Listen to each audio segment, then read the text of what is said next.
don't know the power of The spice, What is it doing to me? the spice expands consciousness.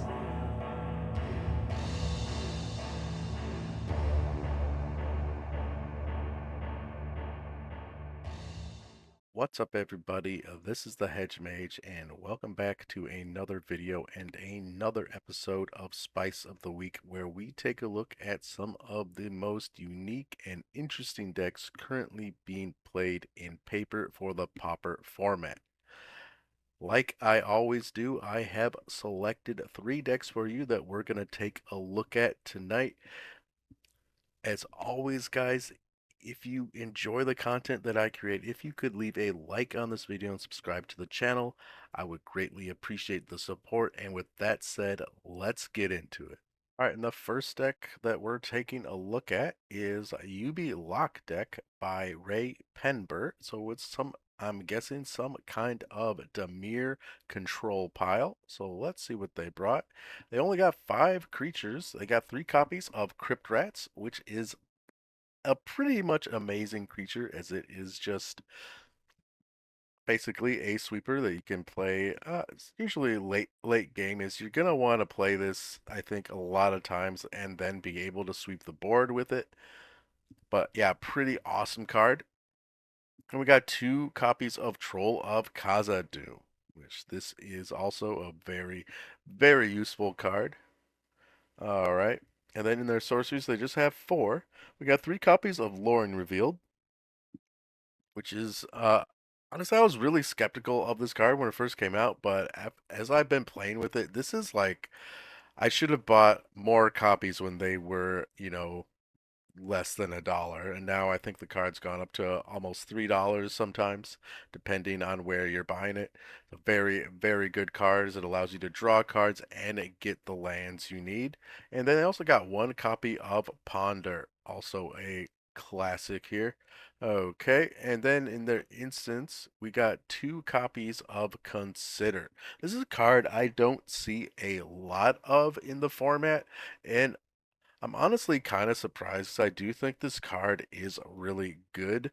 I have been seeing some Dimir Serpents lists kind of start playing this card, as they've been, seems like some lists are kind of pivoting to more of a grindy mid-range deck instead of just kind of a turbo mill, drop a bunch of 1 mana 5/5s and put a lot of pressure on the board, that kind of plan. So they've been getting some decks have been getting a little bit more grindy, playing things like Thorn of the Black Rose as well, just to gain the Monarch and draw an extra card and just be more of a control deck. And then they got 4 copies of Counterspell. So pretty good card here. And here's a spicy one: 4 copies of Early Frost. Which is going to make a little more sense, I think, once we get further into the deck. And then we also got 2 copies of Forest Spike, which is one of my personal favorite cards. Then we got 4 copies of Gigadrowse. This is one I've never actually seen in Pauper before, which is pretty wild to see it here. So that's cool. 4 copies of Mana Leak. So we got, a lot of counter spells here, and 2 copies of Spell Pierce. Their artifacts, they got 4 copies of Tithing Blade. This is also just an amazing card. It's weird that they're running Tithing Blade, though, is they don't run a lot of creatures, so it's going to be kind of hard to get that craft side of this. I mean, I guess they are kind of banking on just using their Crypt Rats as a sweeper at some point, and it will be in the graveyard then, and then they can craft this and transform it. Interesting. And then in their enchantment pile, this is where things get really interesting. They got 4 copies of Contaminated Ground and 4 copies of Psychic Venom. So they use these to enchant their opponent's lands. which is, it seems like kind of how they win the game. Then they're playing things like Giga Drowse and Early Frost to tap those lands. And if they want to use the lands, they're going to have to take some damage. So they're just going to keep taking damage until they eventually kill them. And then maybe they kind of finish off the game by transforming a Tithing Blade. So that is pretty wild. In their mana base, it's a 17 land build. They got 4 copies of Contaminated Aquifer, 4 Ice Tunnel, 8 Snow Covered Island, and 1 Snow Covered Swamp. And I think for the most part, these snow covered lands are just to be cool and to maybe flex with just like how much money they're putting into their mana base. Because with the snow covered lands, it's like a $20 mana base, which is a pretty steep cost for a mana base in Pauper, as it usually is considerably less. All right, and then in the sideboard, let's see what they got. They got 4 copies of Cast Down. Weird, it's not main deck, but yeah, but I guess they maybe want to bring some in, maybe take out the Tithing Blades if they have to do more targeted removal. Doesn't seem bad. And then 1 copy to Consider. That's an interesting piece to have in your sideboard. And then 1 copy of Dispel and 1 Force Spike. These I can see. I don't really understand the Force Spike. I think you might just maybe run an extra Dispel or maybe even Envelop instead of another Force Spike. Force Spike seems like kind of card that's like either you're running this in the main deck or you not running it at all. But Dispel in the sideboard I think does make some sense, as there are a lot of instant spells that you want to be able to interact with. Then they got 4 copies of Nihil Spellbomb, kind of fight the grit decks that play out of the yard, all that sort of stuff. 1 copy of Spell Pierce, and 3 copies of Toxin Analysis. And this card does crazy stuff with your Crypt Rats. It's weird they're running 3, and I mean, this does do this deck. This I mean, this card does a lot with Crypt Rats, but they're only running 3 Crypt Rats. And so I don't know what they're taking out for toxic analysis, though this is an amazing card with the rats, so that is pretty interesting. All in all, it is a pretty cool looking deck. I love that they're trying to make this sort of enchantment plan work with contaminated ground and psychic venoms to sort of kill the opponents. This is something I've thought about messing around with in the past, but basically abandoned because it didn't really seem like it would be that consistent. The next deck that we're looking at is Timur deck by Martinez MTG. So this kind of looks like it is Ponza or Cascade of some type. So let's take a look. In their creatures, they got 23 creatures, 4 copies of Annoyed Altasaur. So one of your big payoffs here is it allows you to cascade and just put more stuff on the battlefield, hopefully. And then we got 4 copies of Arbor Elf, which is a great mana dork. 1 copy of Ardent Elementalist. So this can grab an instant or sorcery from your graveyard and put it in your hand. And then we also got 4 copies of Avenging Hunter, 4 copies of Boarding Party. So these seem to be probably the big payoffs with either your annoyed Altasaur or even with your Boarding Party. Kind of want to hit that Avenging Hunter. That's pretty kind of one of the best cards for you to hit with one of your Cascade triggers. And we also got 3 copies of Jewel Thief and 3 copies of Mull Drifter. So yes, they are splashing blue here, mostly for Mull Drifter, I'm guessing. So we could call this Wet Gruel or Wet Cascade, maybe.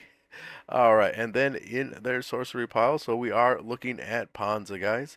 We got 4 copies of one Vuli Acid Moss and 2 copies of Stone Rain. So kind of love seeing that in a Ponza list, which you don't see everyone playing Stone Rain, but yeah, Stone Rain is pretty cool here. And 4 copies of Thermokarst. And then in the instant pile, they just got 3 copies of Scred, which is an amazing removal spell in red. As you know, I know a lot of people don't like Scred. I really like it. It doesn't go face, so that is to the general argument there for a burn spell, but it is an amazing piece of just one mana removal, especially if you're running a bunch of snow lands. Can easily remove something with 5 or 6 toughness once you have enough lands on the battlefield, which is pretty wild, especially for 1 mana. Okay, and then in their enchantments, they got 4 copies of Utopia Sprawl, pretty standard with the just the old Ponza list here, and 2 copies of Wild Growth. All right. And then their mana base, they're on a 19 land build, which is it's interesting they're only on a 19. I mean, I guess they do have some ramping there with the acid moss that lets you search a land, but they're not running any land cyclers in the deck. So, surprised they're only on 19. We got 2 copies of Ash Barrens, 1 Highland Forest, 1 Rimewood Falls, 12 snow-covered forests, 1 snow-covered island, and 2 snow-covered mountains. They're not running a ton of blue mana here. I mean, I guess they can always hit their Muldrifter with a Cascade trigger, while they can also fix their mana too with the Utopia Sprawl, so that's good. So pretty interesting there. Okay, and then in their sideboard, they brought in 2 copies of Breath Weapon, 3 copies of Cast into the Fire, 4 copies of Deglamour, which this is definitely a really great card against all that glitters, as you can just get rid of the creature they're trying to enchant with all the glitters. Hopefully they don't have a metallic rebuke in hand and the mana slash artifacts to play that. But yeah, Deglamour's pretty good. And 2 copies of Gorilla Shaman, and this card can really do a lot against decks running artifact lands. You can basically destroy a vast majority of their lands, especially the ones that aren't indestructible. But you can also deglamour those indestructible lands, so or cast in the fire. I mean, they have a lot of stuff here against Affinity, which is pretty good, as Affinity is really, really good right now. And then they got 1 copy of Pulse of Marasa, 1 copy of Relic of Progenitus. Surprised they're not running more, but maybe the Terror decks aren't that big of a problem for them when they just take away all of the Terror deck's lands. And then they got 2 copies of Weather the Storm, which is, probably one of the best ways to gain life in green. So this is, I mean, honestly, for the most part, this deck is just Gruul Ponza, all the best parts of Gruul Ponza, except they splash blue. There's nothing really blue in their sideboard here, but they are running those Mull Drifters for some extra card draw, which is pretty cool, as I'm a big fan of that card. So yeah, pretty interesting to see Ponza trying out something a little bit different. Ponza is a very good deck, even though it has seemed to have fallen off a bit, especially with people running so many indestructible lands with all the glitters piles, because you kind of want to maximize your artifact count. And I've even been seeing some Darksteel Citadels pop up just to increase that artifact count, and certainly Ponza's gonna have a tough time against indestructible lands, but I guess that's where the Cast in the Fires and the Deglamours come in. Still a very, very cool deck, and I loved taking a look at it. Okay, the last deck that we're gonna be looking at is Black Green Aggro Deck by Sato Yuki. And right, so they got a lot of creatures. Looks like they are running 38 creatures in this deck. That is a pretty insane. Okay, so we got 3 copies of Blanchwood Prowler, 2 Colossal Badger, which this can be either a mill spell or a way to gain some life. It is a 6 mana gain 3, which is like, if you're going up against mono red, you're probably already dead at that point. Still a pretty cool card. Then 4 copies of Echo of Dusk. This is a new card that came into the format not too long ago. This came from the recent Ixalan set, which if you mill 4, you can have this be a 3/3 lifelink that probably dies to a bolt. Still a pretty cool card that I haven't really seen in the format yet. And then we got 4 copies of Generous Ent and 4 copies of Gurmag Angler, which will probably be a 1 mana 5/5 pretty easily. And we got 4 copies of Mire Triton, another way to mill cards and gain a little life. 4 copies of Rubble Belt Maverick, 4 copies of Satyr Wayfinder, 2 copies of Slitherhead, which this recently got downshifted and hasn't really made much of an impact on the format as yet. But I do like seeing a Slitherhead deck appear anywhere, really. So yeah, this is the first time I've really come across anyone running it, but excited to see that. And then we got 1 copy of Street Wraith, which is another way to draw more cards, as well as just getting another creature in the bin. All right, and then we got 4 copies of Troll of Khazad-dûm and 2 copies of Vitu-Ghazi Inspector. Okay, and their sorceries, they got 3 copies of Exhume and 4 copies of Winding Way. And this is what I think makes the deck pretty interesting, is they're not really going all in on either Reanimator, and they're not really doing the same game plan as the Dredge deck with Lotleth Giant and Dread Return, but instead it seems like they're just trying to get a lot of creatures on the battlefield and kind of have more of a go wide strategy, which is kind of interesting. And then we also got 2 copies of Tithing Blade. Surprised they're not running more, as just 2 copies of Removal does not really seem like enough, but maybe they're just hoping that they will be able to keep the pressure on with just their constant influx of creatures, as well as just, Winding Way can really fill up your hand quite a bit with creatures, especially since their mana base is only on 13 lands. I don't know.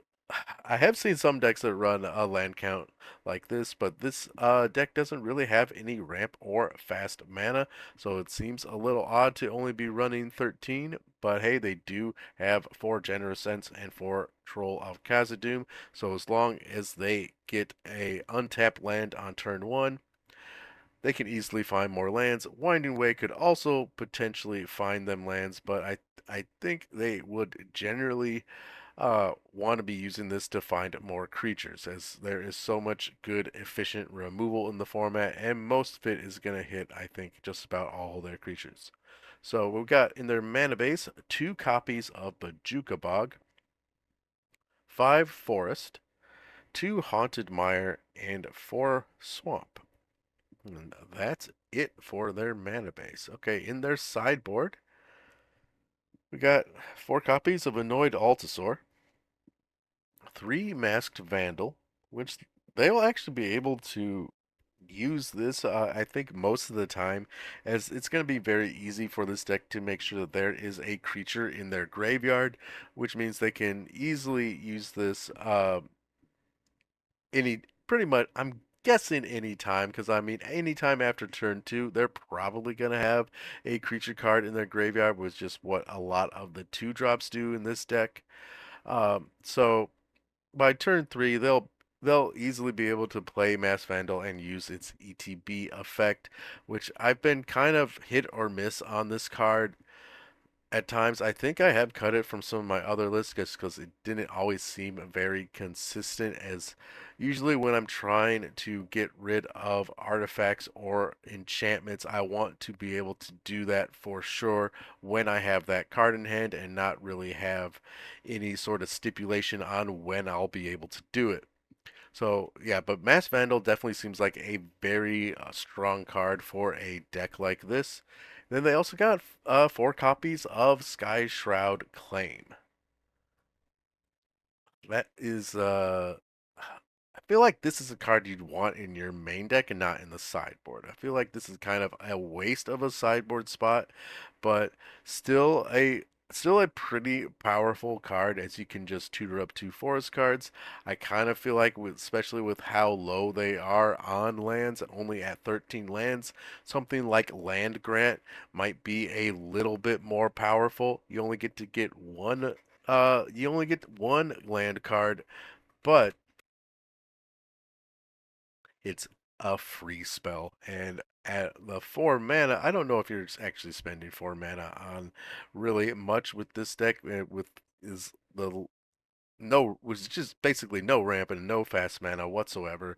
So I feel like this could maybe be taken out and you could make room for something a little bit better. That's just my 2 cents. Okay, and then we got 3 copies of Weather the Storm, obviously a very good card, and then 1 copy of Woodland Chasm, which that is also kind of odd. So I just don't understand sometimes why people put lands in their sideboards. Why not just have it in the main board? And like, cause what are you taking out for an extra land? I'm not really sure. I'm just kind of spitballing things here, but ultimately, I think this is a cool deck. I do like seeing new, funky aggro decks popping up here and there. That's gonna do it for today's video, guys. Thanks to everyone who did stick around to the end of the video and checked out all 3 decks that we were highlighting on this week's episode of Spice of the Week. I will for sure have links to all of the deck lists in the description below if you want to check them out for yourself. Definitely would love to hear what you guys think about them in the comment section below.